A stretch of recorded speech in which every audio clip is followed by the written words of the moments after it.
अस्सलामुअलैकुम नाज़रीन, धरती टीवी में भलीकार मां है मंजर अजीज। सब खां पहिरियां शामिल कंदासीं हिन वक्त जूं हेडलाइन।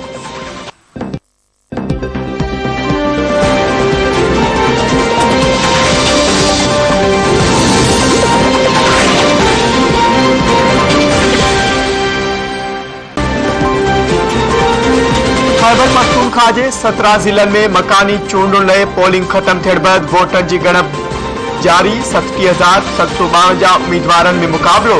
बाजोड़ में ANP कारकुननि जी गाॾी भरिसां आपघाती बम हमले में 2 ॼणा मारिजी विया, 7 ज़ख़्मी। कोहाट खां पिशावर ईंदे दरा आदम खैल वटि वफ़ाक़ी वज़ीर शिबली फराज जी गाॾी ते फायरिंग। फवाद चौधरी मूजिब शिबली फराज जो ड्राइवर सख़्त ज़ख़्मी थियो आहे। शिबली फराज महफ़ूज़ रहियो। दरा आमद खैल में तालिबान चूंड कैंपूं पटे छॾियो।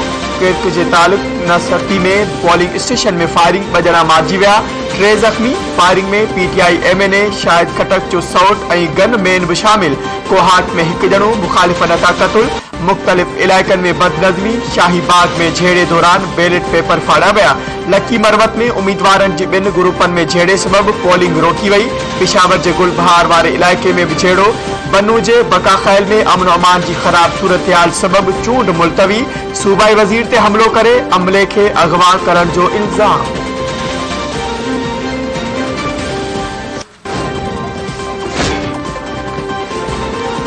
असां चूंड कमीशन जा मुंतज़िर आहियूं त उहा धांधली ख़िलाफ़ एक्शन खणे। पीपल्स पार्टी के चेयरमैन बिलावल भुट्टो ज़रदारी चयो आहे त PTI मकानी इदारनि जी चूंडुनि में धांधली की कोशिशुनि में उथार घुरायनि में दफ़न थी चुकी आहे। डेरा इस्माइल खान में ANP जो उम्मीदवार के पोलिंग का 1 ॾींहुं अॻु में क़त्ल कयो वियो। पिशावर में पोलिंग का अॻु PTI जा माण्हू बैलेट पेपर ते ठप्पा हणंदे सग सूदो पकड़िया विया। सॼो ॾींहुं PTI पारां भॼदा जूं ख़बरूं ईंदियूं रहियूं। औरतुनि समेत पोलिंग अमले ते हमला कया विया। इलेक्शन कमीशन शफ़ाफ चूंडुनि खे यकीनी बनाए। हू खैबर पख्तूनख्वा जी अवाम खे अपील कनि था त PTI जी चालबाज़नि सां रुकजण जी ज़रूरत नाहे। अवाम ॿाहिरि निकिरी पंहिंजे वोटनि सां PTI खे शिकस्त ॾे।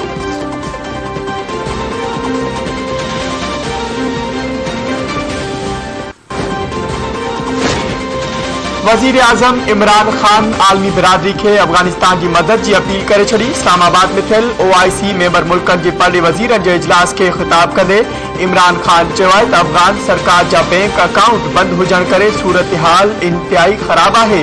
अध खां वधीक आबादी गुरबत खां हेठि ज़िंदगी गारण ते मजबूर आहे। अफगान अवाम की मदद करण मुसलमान मुल्कनि की जिम्मेवारी आहे। पहिरियां ही देर थी चुकी है। वधीक देर कई वई तो सूरत हाल हथन मां निकरी भी सके थी। कश्मीर और फ़लस्तीन जा मसला गॾियल क़ौमनि जे ठारान तहत हल थियण घुरिजनि।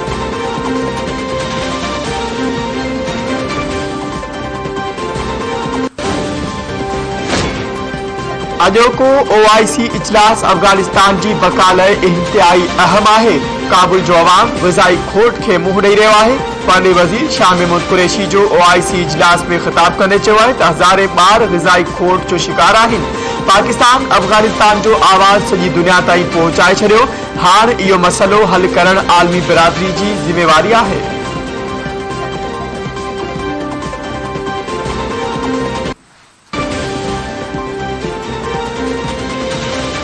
इस्लामी सरकार तंजीम जो इस्लामाबाद में अफगानिस्तान की सूरत हाल ते इजलास।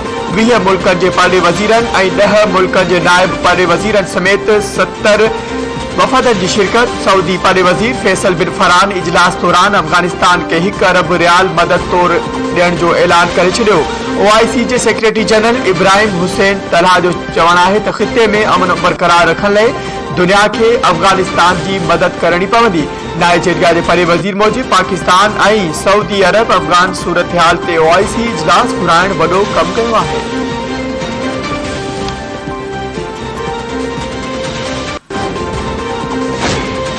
अगूणे सदर आसिफ अली ज़रदारी की गड़ी खुदाबख्श पहुंची शहीद जुल्फ़कार अली भुट्टो और शहीद रानी मोहतरमा बेनज़ीर भुट्टो की मज़ारन ते हाज़री। फातह ख़्वानी वक़्त आसिफ अली ज़रदारी के अबाने शहर नवाब शाह अहमद शहर जो दौरो कंदे अगूणे सदर आसिफ अली ज़रदारी तरक्याती कमन जो जायज़ो वरितो। पीपल्स पार्टी PS 78 घोड़ाबारी जो MPA अली हसन ज़रदारी, MPA तारिक मसूदाराई, अली अकबर जमाली और बिया अगवान भी अगूणे सदर से गड रहा। अगूणो सदर बालूजा कुबा पहुंची वालदेन की मज़ारन ते हाज़री भरे दुआ घुरी। सिक्योरिटी जा गैर मामूली इंतजाम।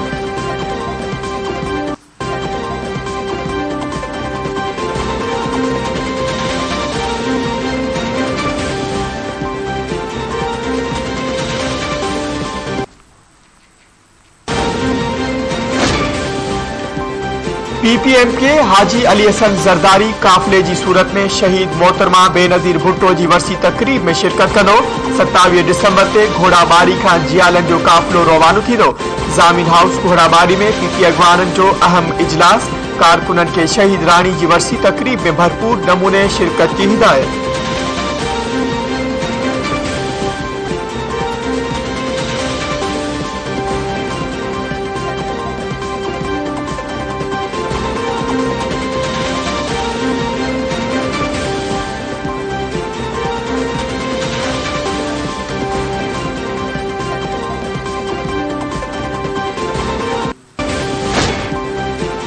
कराची के इलाके शेरशाह में थियल धमाके जो केस दाखिल। साइट बी थाने ते SHO जवार हुसैन की फरियाद ते दाखिल कयल FIR में इमारत जो मालिक नामजद बैंक की इमारत हेठा वधीक लाश हथ अचण बैद धमाके में मारिजी वेलन जो अंग 17 थी वियो। 11 जख्मी जो मुख्तलिफ अस्पतालों में इलाज हलंदड़। डॉक्टरन जो चवण है तो समूरन जख्मी की हालत गणती जोगी है।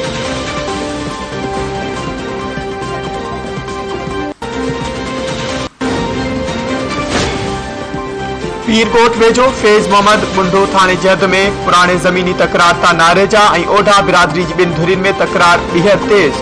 हथियारबंदन की फायरिंग में ओढ़ा बिरादरी से ताल्लुक रखंदड़ 3 नौजवान कतुल। पुलिस वाक़े वारे हद पहुंची वही। फायरिंग सबब इलाके में खौफ। इलाके जा मानू घरन ताई महदूद।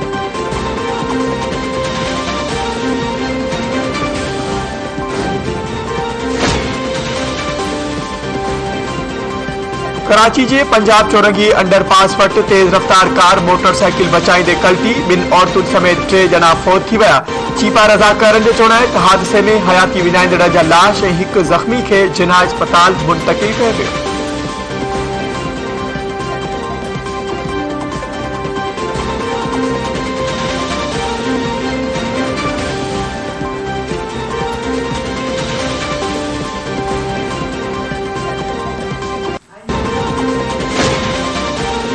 आई मेहराबपुर में शादीशुदा नारी गुजरियल 3 ॾींहनि खां पुरस्कार नमूने गुम। परेशान वारसन जो प्रेस क्लब पहुंची एहतजाजी मुज़ाहिरो। ईदगाह पाड़े वासन नारी सीमा के मुड़स सज्जाद नूनारी जो चवण है तो माउ के घरां कपड़ा खणण लाइ वियल सीमा गुजरियल 3 ॾींहनि खां गुम है। रिपोर्ट दाखिल कराइण बावजूद पुलिस कख वञी बीणो नाहे कयो। कंहिं सां दुश्मनी नाहे। ज़ाल जी ॻोल्हा में मदद कई वञे।